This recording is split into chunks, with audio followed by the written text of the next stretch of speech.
बिस्मिल्लाहिर्रहमानिर्रहीम। नाज़रीन, मैं हूं आसिम नसीर और आप देख रहे हैं हमारा यूट्यूब चैनल आसिम सीरीज़। नाज़रीन, मेरे साथ मौजूद हैं सैयद हैदर जाफ़री साहब, जो कि ज़ोडिक कंसल्टेंट हैं। उनका नंबर हमारी स्क्रीन पर मौजूद है। अगर आपको हाँ जाफ़री साहब से रब्ता करना है तो नीचे दिए गए नंबर पर रब्ता कर सकते हैं। इसके अलावा जिसने अभी तक हमारे चैनल को सब्सक्राइब नहीं किया तो बराए मेहरबानी हमारे चैनल को सब्सक्राइब भी कर दें। अस्सलाम वालेकुम सर। वालेकुम अस्सलाम भाई, कैसे हैं आप? सर अल्लाह करम। सर आप सुनाएं, खैरियत से? मालिक सर की बेइंतहा करम नवाजी। सर आज हम आपके पास वीलॉग करने आए हैं। कुछ सवालात हैं, बड़े टेक्निकल हैं, आपकी उस पर काफ़ी दस्तरस है। क्या आप हमें बताएंगे सर, किसी स्टार में अगर राजयोग हो, दो राजयोग हों, तो उसका मतलब क्या होता है? वो खुशकिस्मती की अलामत होते हैं? तो हमारे नाज़रीन को ज़रा इस पर तो ज़रा बताएं। राजयोग जो है ये बेसिकली फुल राइज, इसको इंग्लिश में जो है कहें, यानी उनके बहुत सारे मामला जो होते हैं उसमें वो तकरीबन सारे मामलात में उनको लक मिल जाती है, सारे मामलात फेवर में आ जाते हैं, सारी चीज़ें बेहतर होना शुरू हो जाती हैं। उसको हम टेक्निकली फुल राइज। अब ये राजयोग बनता कैसे है, ये एक लंबा और लेंथी टॉपिक है कि कौन सा स्टार कहाँ हो, कैसे हो, वो एक अलग है। लेकिन ये जो राजयोग है, ये जब इंसान के जायचे में होता है ना, तो वो आसानी से बहुत सारे बड़े बड़े काम कर लेता है। यानी कई आपने देखे होंगे कि सारी ज़िंदगी मेहनत करते हैं, उनको मिलता कुछ नहीं। बिल्कुल सही बात है। और कुछ लोग हैं कि वो ऐसे ही ज़रा सा एफर्ट करते हैं, कामयाबी, तो वो कामयाबी मिल जाती है। गैर मामूली चीज़ें बड़ी आसानी से हो जाती हैं उनके जायचे में अगर राजयोग बनता है। फिर जो है वो अरूज बड़ा हो जाता है, इनका खुशकिस्मती बहुत हो जाती है, पैसा बड़ा आ जाता है। और सबसे ज़्यादा जो मैंने देखा है कि अगर राजयोग बना हो और वो बंदा मालिक से कनेक्टेड हो, वो रिसालत माप का या जिस भी रिलीजन का हो, उस रिलीजन का वफ़ादार हो, बिल्कुल, तो उसका वो राजयोग जो है ना, उसका दुरानिया बहुत बढ़ जाता है। वो एक कहावत है कि अल्लाह जो है वो सायादार दरख्तों के साए जो है उसको बढ़ा देता है ताकि लोग उसके नीचे बैठ जाएं। बिल्कुल सही बात है। तो ये जो लोग जिनके जायचे में राजयोग बनता है ना, राजयोग बाद वक़्त कुछ अरसे के लिए भी बनता है, बाद वक़्त लॉन्ग टर्म भी बन जाता है। और कुछ स्टार्स ऐसे हैं कि जिनको राजयोग जो है ना, वो जिनके सितारों में, जिनके जायचे में बनता ही बनता है। वो कुछ जो है 12 स्टार्स हैं टोटल, तो उनमें से 3 स्टार्स ऐसे हैं कि जिनको राजयोग मिलता ही मिलता है, जिनके साथ बनता ही बनता है। और इसी तरह जो है वो खुशकिस्मती की चूँकि अलामत है, तो इनकी वर्कबिलिटी बहुत अच्छी होती है। ये अपने काम को, बेसिकली राजयोग ये नहीं होता कि कोई आपने सुबह आंख खोली राजयोग बन गया तो दूध और शहद की नहरें बहनी शुरू हो गई। नहीं, ऐसा कुछ भी नहीं है। अल्लाह का एक ड्यू प्रोसेस है। बीज लगता है, फिर कौंपलें फूटती हैं, फिर वो दरख्त बनता है, फिर फल लगता है, फिर कहीं बारावर होता है। ठीक इसी तरह ये जो इल्म नजूम के बारे में बहुत सारे लोगों की राय है कि जी ये पता नहीं कोई इल्म गैब में है, ये कुछ है। This is pure science, this is a branch of quantum physics. ये जो इल्म है ये अल्लाह का बनाया हुआ अलार्मिंग सिस्टम है। ये अमल कैसे करता है मैं थोड़ा सा समझा देता हूँ, क्योंकि 20-22 साल से तो मुझे भी मुकम्मल समझ नहीं आया। बिल्कुल, इट्स लाइक एन ओशन। तो मेरा ख्याल इस समुंदर से एक कतरा मिला होगा मुझे 20-22 साल में, तो उसमें से जो कुछ मैं बता सकता हूँ मैं वो बता देता हूँ। बेसिकली जब अल्लाह किसी के ऊपर मेहरबान होता है ना, तो उससे इंटरेक्ट करता है। अब इंटरेक्ट क्या करता है कि वो नीचे आके कहता है कि देखो मैं तुम्हारा अल्लाह हूँ, आ जाए बात करें। नहीं, इंसान के अंदर अल्लाह ने एक कनेक्टिविटी का, एक कम्युनिकेशन का सिस्टम लगाया है, जिससे तसव्वुफ़ की ज़बान में भी और टेक्निकल लैंग्वेजेस में भी तो बात एक ही है, लेकिन नाम डिफरेंट है। मैं सिर्फ साइंटिफिक ज़बान में बात करता हूँ। आपके brain and heart neurons, brain neurons को आप कह लें कि आपका शऊर है, आपका विजदान है। हार्ट न्यूरॉन्स आपकी जान है। एक आपकी सोचने की सलाहियत को, वर्केबिलिटी को, कैपेसिटीज़ को जो है वो कंट्रोल करता है, और एक आपकी बॉडी की मूवमेंट्स को कंट्रोल करता है। हार्ट आपका पंप कर रहा है ना, ज़िंदगी के किसी एक लम्हे के लिए भी बंद हो गया तो बिल्कुल, बिल्कुल, ठीक है। वो जो हार्ट की पंप जो है, वो जो चीज़ चला रही है ना, दैट इज़ हार्ट न्यूरॉन्स। इसी तरह आपकी बॉडी में ग्लैंड्स हैं, आपकी बॉडी में जो है वो पूरे सिस्टम्स हैं, डाइजेशन का, आपका सारे सिस्टम्स हैं, उनको कोई एक ताकत चला रही है, या एक जनरेटर जो अल्लाह ने इंसान के अंदर आके भेजा है। वो जो ब्रेन एंड हार्ट न्यूरॉन्स है ना, ये एनर्जी उनसे इंटरेक्ट करती है। जब एनर्जी उनसे इंटरेक्ट करती है या राजयोग उनसे इंटरेक्ट करता है तो उनकी सोचने की सलाहियत बढ़ जाती है, उनका विजन बढ़ जाता है, उनके फैसले ठीक हो जाते हैं, वो प्रॉम्प्ट डिसीजनिंग लेते हैं, सही काम करते हैं, सही रिजल्ट्स आ जाते हैं। ये कोई जादू नहीं है कि जी राजयोग बन गया तो अब ये हो जाएगा। सर, आपकी सोचने का ढंग बदल जाता है। अब बदलता वही है कि अल्लाह इंटरेक्ट कर रहा होता है। जैसे रिसालत माब सरकार ख़त्मी मरतबत सरवर अंबिया ने कहा कि मोमिन की फरासत से डरो, वो अल्लाह के नूर से देखता है। अब क्या आँखों की जगह वो अल्लाह के नूर वाले कैमरे लग जाते हैं? भाई उसी ब्रेन न्यूरॉन्स की वजह से अल्लाह की बरकत, अल्लाह की रहमत जो है वो उसके विजन में आ जाती है, उसका विजनरी हो जाता है। विजनरी इंसान क्या होता है कि वो आने वाले वक्त को प्रीएम्प्ट कर लेता है, उसके मुताबिक प्लान कर लेता है, वो अपने आने वाले वक्त में सर्वाइव कर जाता है, बाकी लोग नहीं कर पाते। तो इसको कहते हैं राजयोग। यानी कि सर अगर हमारे नाज़रीन जो हैं टेक्निकली अगर इसको समझना चाहें या मैं इसको समझना चाहूँ, आप हमारी तसहीह करिएगा अगर गलत हूँ मैं, कि अगर मैं ये समझता हूँ कि मेरे अंदर शऊर थोड़ा ज़्यादा आ जाए या मैं सोचने का मेरा अंदाज़ ढंग बदले तो मैं समझ जाऊँ कि मेरा राजयोग बन गया। नहीं, कैसे पता चलेगा मुझे? ऐसे नहीं सर। देखें, अब दुनिया में जितने ब्रेन्स, बेस्ट ब्रेन्स हैं, उसमें स्टीफन हॉकिंग से भी है। बिल्कुल, स्टीफन हॉकिंग। ठीक है, अब बज़ाहिर तो उसका जिस्म काम नहीं कर रहा था। बिल्कुल बिल्कुल, पैरालाइज है। ठीक है, बज़ाहिर तो उसका जिस्म काम नहीं कर रहा था। दुनिया का बेस्ट ब्रेन है न्यूटन, ये जो है अपना आइंस्टाइन बेस्ट ब्रेन्स है बेशक। इसका ये मतलब नहीं है कि उनका राजयोग था। इसका ये मतलब है कि अल्लाह की ब्लेसिंग्स उनके साथ थी, और फिर जब उनका राजयोग बना उन्होंने बड़ी बड़ी जो है वो डिस्कवरीज कर ली। यानी ये नहीं है कि आपका सोचने का ढंग बदल गया तो आप ये, जब आपका राजयोग बनेगा तो जो आपके अंदर अल्लाह ने क्वालिटीज़ रख के भेजी हुई हैं, हर इंसान में अल्लाह ने सर्टन क्वालिटीज़, कुछ अच्छी कुछ बुरी, कुछ पॉजिटिव कुछ नेगेटिव रख के भेजी हैं। अल्लाह ने नाइंसाफ़ी नहीं की, ठीक है। लेकिन अब उनमें से कुछ चीज़ें इग्नाइट होंगी। जब आप कंप्यूटर पे काम करते हैं तो कुछ बैच फाइल्स होती हैं जिनकी जैसे ही वो अपनी वो डेट के या टाइम के ऊपर पहुंचती हैं तो ऑटो एग्जिक हो जाती हैं। तो इंसान के अंदर भी अल्लाह ने कुछ ऑटो एग्जिक फाइल्स रखी होती हैं।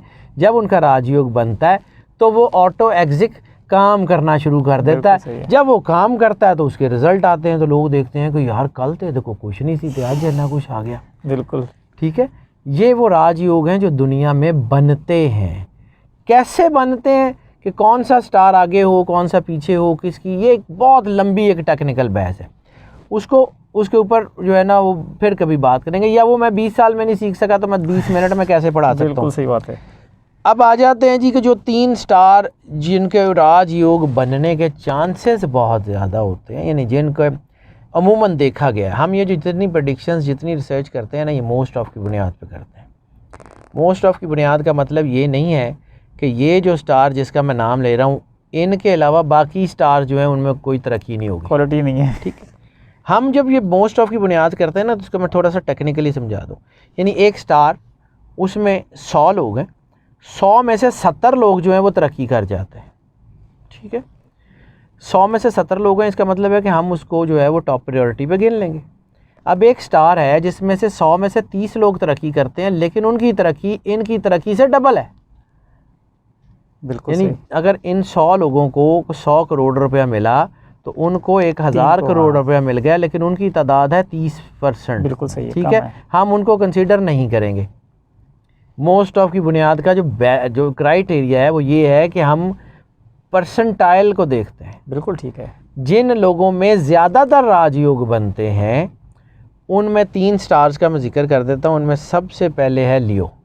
अच्छा, उनको कहा जाता है कि ये बॉर्न टू लीड है, एस्थेटिक आइकॉन है, ये फैशन सिंबल्स भी होते हैं। ब्रांड्स बहुत बड़े बड़े जो हैं उनके अगर आप मालिकों का गिनती शुरू करें, स्पेशली आपकी जो आराइश और ज़बाइश के जितने ब्रांड्स हैं ज़्यादातर लियोज़ मिलेंगे आपको। ठीक है, बिल्कुल ठीक है। दौलत इनके साथ रहती है, खुशहाली इनके साथ रहती है, खुद एतमाद ये होते हैं। राजयोग अक्सर इनका जो पैदाइशी जायचा है ना, जिसे हम कहते हैं बर्थ चार्ट, राजयोग इनके बर्थ चार्ट में कहीं ना कहीं मिलता ज़रूर है। इनको ज़िंदगी में किसी ना किसी मौके के ऊपर बहुत कमाल का राइज़ मिलता ही मिलता है, फेम मिलती है। थोड़ी मेहनत करते हैं ज़्यादा फ़ायदा हो जाता है, लेकिन हाँ लथार्जिक भी हो जाते हैं। कभी कभी इनकी जो है ना खुद एतमादी वो ओवर कॉन्फिडेंस में बदल जाती है। जब ये सोचना शुरू कर देते हैं कि मैं तो कर ही लूँगा, फिर ये गिर जाते हैं। अल्लाह ने हर चीज़ का एक वक़्त मुकर्रर किया होता है, और बात वही है कि ये जो लाइट जल रही है इसके पीछे कोई ना कोई कनेक्शन है, मीटर है, बिल्कुल डिस्ट्रीब्यूशन बॉक्स है, डीबी बॉक्स है, और उसके पीछे कोई मीटर है, मीटर से पीछे कोई सारा, ये पूरा एक सिस्टम है। इंसान उस वक्त तरक्की करता है जब वो अपना डिवाइन सिस्टम के साथ जुड़ा रहता है। जब उस डिवाइन सिस्टम से हटता है तो फिर वो गिर जाता है। बिल्कुल ठीक सही है। बात है। राजयोग का मतलब यकीनन ये नहीं है कि इंसान जो मर्जी करे उसको मिल जाएगा, नो वे। किस्मत के लिहाज से ये बहरहाल ये लियोस जो हैं वो बहुत ताकतवर माने जाते हैं। और फिर ये जो राजयोग है ये लिब्रा में बहुत देखा गया है। लिब्रास जो है उनकी ज़िंदगी मुश्किल में भी गुजरती है, लेकिन उनकी ज़िंदगी में अक्सर आसानियाँ आ जाती हैं। मुश्किल तरीन हालात में इनको कोई ना कोई वे आउट मिल जाता है और ये कामयाब हो जाते हैं। बर्थ चार्ट में लिब्रा में राजयोग तो बहुत ज़बरदस्त चांस होते हैं बनने के।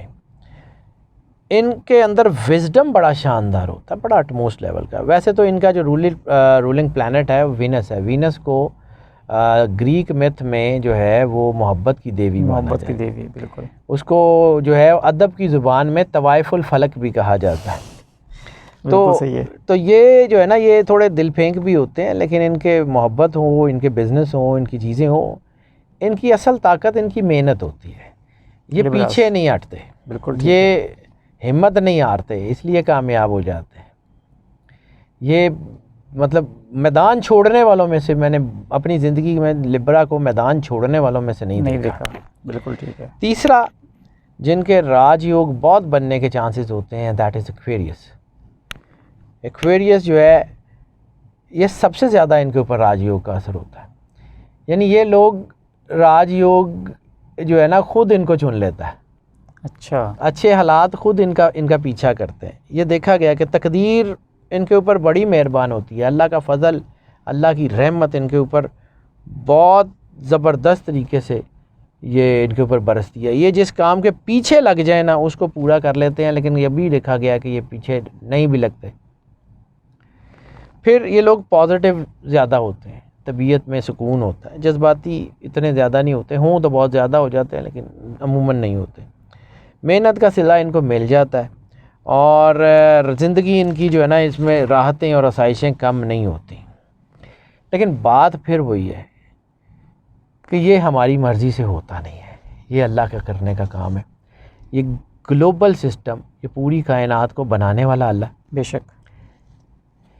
हम जब ये बात करते हैं ना स्टार एनर्जी की, तो अगर आपने देखा है कि चाँद समुंदर को 30 फीट तक खींच सकता है, तो जब चाँद समुंदर को 30 फीट तक खींच सकता है तो उसका असर हमारे बॉडी के फ्लूइड्स पे नहीं होता होगा, हमारे ब्लड पे, हमारे ट्राइग्लिसराइड्स पे, हमारे जो है लिम्फ नोड्स के ऊपर, हमारे जो ये जो हमारी बॉडी के अंदर फ्लूइड्स हैं, हमारे जोड़ों को कायम रखने वाले उनके ऊपर असरअंदाज नहीं होता होगा। बेशक होता होगा सर। तो इसी तरह ब्रेन न्यूरॉन्स, ब्रेन्स के अंदर जो इलेक्ट्रोलाइट्स हैं बेसिकली वो तो लिक्विड है, तो उसके ऊपर सोचने की सलाहियत, मोहब्बत के जज्बात क्यों 14वीं में भड़क जाते हैं, ये क्यों 14वीं के चांद और चकोरी का जिक्र होता है। शायरों ने भी बहुत जिक्र किया सर, शायरों को भी असर होता है ना। इसी तरह सिर्फ चांद का असर नहीं है, सूरज हमारे साथ इंटरेक्ट करता है, स्किन बर्न हो जाता है, फलां हो जाता है। मार्स का, वीनस का, मतलब बाकी जितने स्टार्स हैं, इवन नेपच्यून और प्लूटो का, इनका असर इंसान के ऊपर होता है। तो जब ये असर होता है तो यही असर जो है, जब ये एनर्जी पर्सोनिफाई हो जाती है, यानी ज़मीन की तहों के अंदर जो मिनरल्स डेवलप होते हैं, वो ज़मीन की ग्रेविटी और ज़मीन के अंदर मौजूद जो मुख्तलिफ जो हैं वो केमिकल्स हैं, वो उस एनर्जी के साथ इंटरेक्ट करते हैं, तो बहुत लंबे अरसे के बाद एनर्जी शक्ल ले लेती है, एनर्जी पर्सोनिफाइड हो जाती है, कोई रंग ले लेती है, कोई जायका ले लेती है, कोई क्रिस्टल की शक्ल में कोई शेप ले लेती है, तो वो पत्थर बन जाते हैं या मिनरल्स बन जाते हैं। तो अगर ज़मीन की तहों के अंदर वो एनर्जी इंटरेक्ट कर सकती है, तो ज़मीन के ऊपर रहने वाले इंसानों के साथ इंटरेक्ट नहीं करती होगी। हम जब बात करते हैं कि जी ये गैब का इल्म है, ये गैब का इल्म है, सर गैब का इल्म मैं बार बार एक ही मिसाल देता हूँ, मतलब है तो थोड़ी सी औखी सी, लेकिन अगर आप चमगादड़ से सूरज के ऊपर कहेंगे कि ऐसे लिखे, तो चमगादड़ ने तो कभी सूरज देखा ही नहीं, वो क्या लिखेगी। बेशक बेशक। तो सूरज के ऊपर ऐसे तो वो लिखेगा ना कि जिसने सूरज के साथ कुछ ज़िंदगी गुजारी है, जिसने उसे उतरते चढ़ते देखा है, तो वो लिखेगा ना कि सूरज ऐसा होता है। तो जिसकी फील्ड हो उससे पूछने की बजाय बाकी किसी से पूछते हैं तो फिर इंज ही होना है कि जी इल्म गैब है। तो ये बहरहाल सियारों की एनर्जी जो है ये बिल्कुल फ़ायदा देती है। और आपके बर्थ चार्ट जो है इसमें टाइम, आपके पैदा होने का टाइम अल्लाह ने मुकर्रर किया हुआ है। बिल्कुल। तो जिस टाइम स्पैन के ऊपर आप, क्योंकि एक ज़मीन और आसमान का निज़ाम चल रहा है, उसके अंदर आपने जो है वो अपनी ज़िंदगी का आगाज़ करना है। बिल्कुल ठीक। इसका फ़ैसला अल्लाह ने करना है, डॉक्टरों ने नहीं करना। बिल्कुल ठीक है। तो वो जहाँ पे आप पैदा होंगे वो वक्त आपके साथ क्या बिहेव करेगा ये तय अल्लाह ने करना है, ये हमने नहीं करना। हमने सिर्फ उसको पढ़ के बताना है, एंड दैट्स इट। बहुत बहुत शुक्रिया डॉक्टर साहब हमें वक्त देने के लिए। हमारे नाज़रीन को अगर आखिर में कोई पैगाम देना चाहते हैं तो? सर पैगाम वही है, एक ही है कि अगर आप अल्लाह और उसके रसूल के साथ वफ़ादार नहीं है ना, तो आप किसी के साथ वफ़ादार। बिल्कुल, बेशक। आसान लफ्ज़ों में अगर मैं समझा दूँ तो मैं जो कहता हूँ ना निभाने का, तो आप किसी के साथ निकाह करते हैं, बिल्कुल ठीक है। निकाह में अल्लाह को हाजिर नाजिर जान के आप ये कहते हैं ना कि हम अब इससे होने वाली औलाद और इसके साथ हम निभा करेंगे, मुश्किल हालात में भी निभा करेंगे, कुछ भी करेंगे, कमाएंगे तो बीवी बच्चों को पालेंगे, ठीक है। क्योंकि हमने अल्लाह को हाजिर नाजिर जान के वो वादा किया है कि हम इसके साथ वफ़ादार रहेंगे।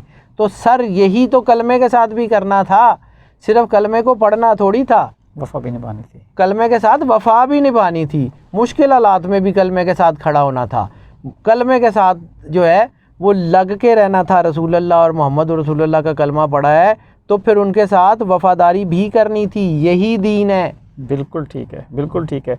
नाज़रीन, यहाँ हमारे व्लॉग का वक्त ख़त्म हुआ। मुझे और हैदर जाफ़री साहब को दें इजाज़त। मुस्कुराएं, प्यार बाँटें और अपने आसपास के लोगों का ख्याल रखें। खुदा हाफ़िज़।